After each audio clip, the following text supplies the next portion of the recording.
আসসালামু আলাইকুম। আমি Mohammad Alim Al Razi, C category pharmacist, Adita medical hall, পশ্চিম মোল্লারটেক, দক্ষিণখান, ঢাকা। আজকে আলোচনা করব জননতন্ত্রের সাধারণ রোগসমূহ।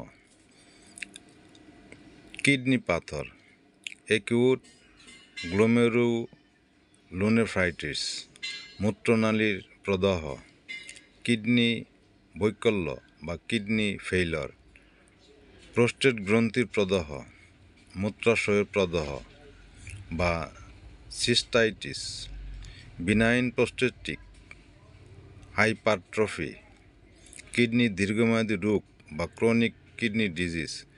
যদি এই সমস্ত উপসর্গ আপনার শরীরে দেখা দেয় তাহলে একজন কিডনি বিশেষজ্ঞের পরামর্শ নেবেন।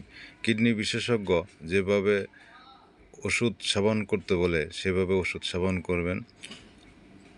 আপনার সুস্থতায় আমার কাম্য। সকলকে ধন্যবাদ। আসসালামু আলাইকুম।